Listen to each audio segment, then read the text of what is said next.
Hi everybody, welcome to the second part of chapter 6.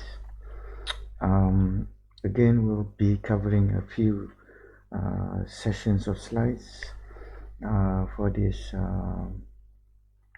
part. We'll basically look into more into variables and other stuff, right? So let's look into the slides today. Right?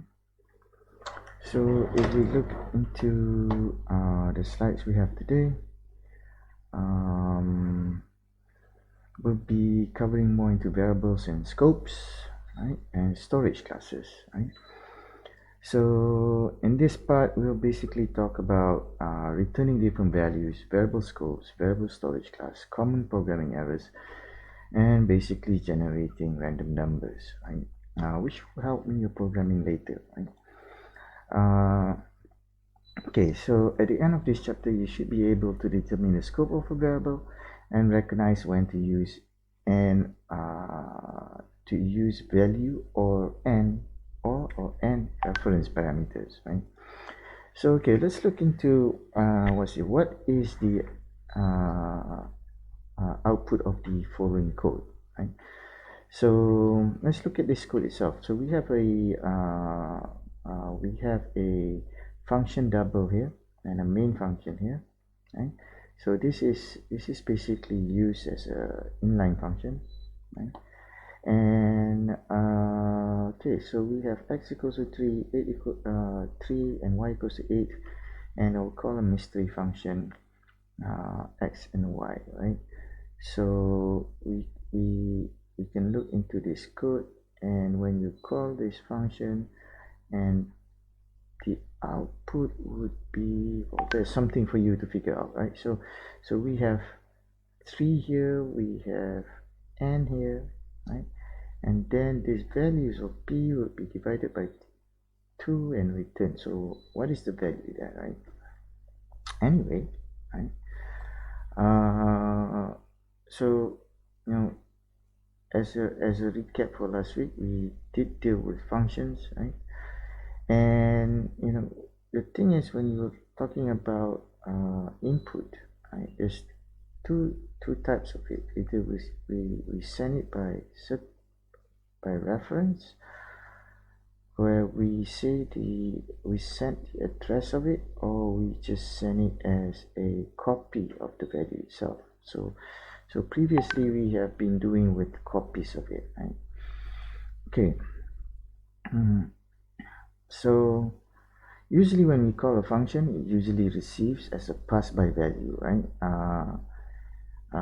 This is basically a C++ feature, and also by most programming languages, right? This is so that the the whatever we pass to the function, right, will not really change the values in our main function, right? But there are times where it is desirable to allow the function to have direct access to the variable itself, right? And to do this, we need to be able to pass not the value of the variable, right?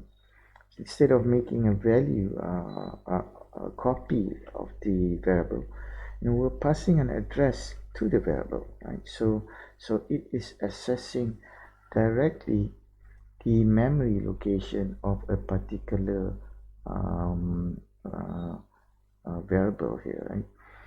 And so whatever the function does here, and whatever the function change at this address on the content of that address, which is the value, the variable will change when the function returns, right?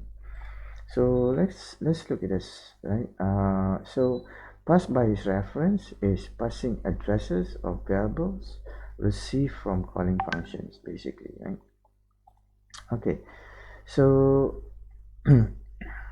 so how do we basically use reference parameters? Passing it and basically referencing these addresses, right? Basically, when we pass a function, it receives the address of an argument pass to the call function. And we're going to look at what we mean by this, right? For example, if we have a function header, right, instead of just saying double num1 or double num2, we will use the ampersand symbol, right? The ampersand symbol basically states that we are referencing the address of num1 or the address of num2. So whatever variable that we pass it, we're actually passing the address. And similarly, in the function prototype, we would just put double ampersand and double ampersand. So declaring the compiler that we have a function that accepts the address locations of these variables. Right? Okay, so let's look at an example here, right? Where we pass by reference, right? In example 1, right? So again, we have the function prototype. It accepts an address type right here, right? So it returns us by value, but it passed the parameter by by a reference, right? So in our main function, we have 1, 2, 3, 3 variables here. Oh, sorry, 4 variables: site 1, site 2, result 1, and result 2, right? And we can look at the function that we're calling.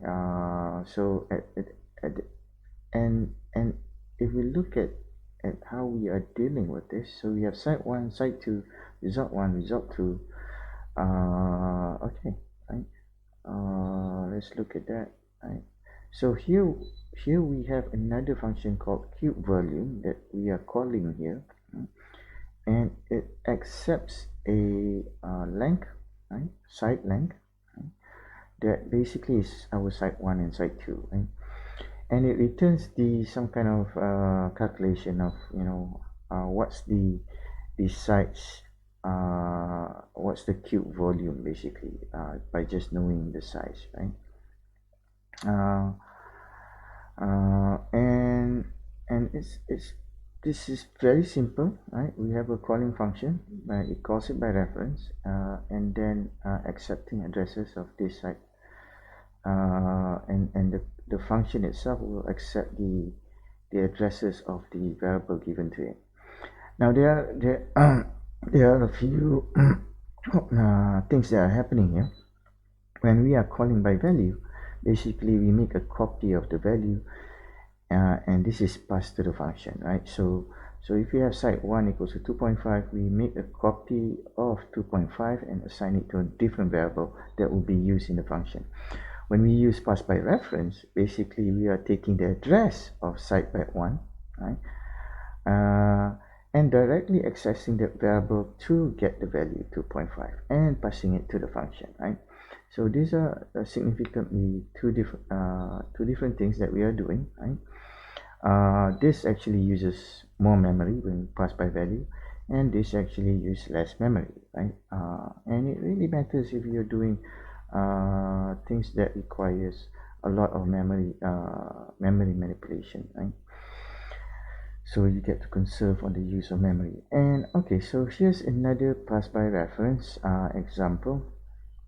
Right, so we have a new value that accepts a prototype that accepts addresses, and in this code we can see this function is being called, right?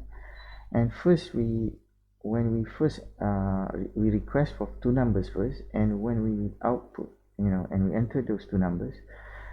Now the first output would actually result in what we entered, and the second output after calling this function, right, will result in a different value. And we can see this because what happens is that in our function itself, we would reassign the values that is assigned to it to new values, and we can see these changes being made even though it is outside of the function, right? This is in the main function, this is in the function itself. We didn't return anything, it's a void function. So it's able to manipulate two values, right? And that functions, you are only able to return one data type. So if you want to handle multiple values, we're going to talk about those later, then you would have to handle using structs or some kind of arrays, right? Or basically struct, right? uh, and we're gonna look into um, uh, how to do that later, right? And here's a pass by reference. Third example, we have a main function, we have a time function, also void, also accepting parameters in minutes and hours, uh, pass by pass by reference, right? And we can see, even though we call the function once here, the values changes for the variable hour here, right? We declared two variables. We pass it by reference when we call this function, right? Oh no, we didn't pass it by reference. Okay, sorry, we call it by reference, uh, and the address that is received, it will manipulate the hour, right? And return the hour and the second, right? It doesn't return, the function itself doesn't return, but the new values will be directly accessing the variables in the main function and changing it, right? So we can see the difference in the output, right? All right. So next we're going to go into scope variables. We'll continue this in the next video session. So I'll see you soon. Right? Till then, bye bye.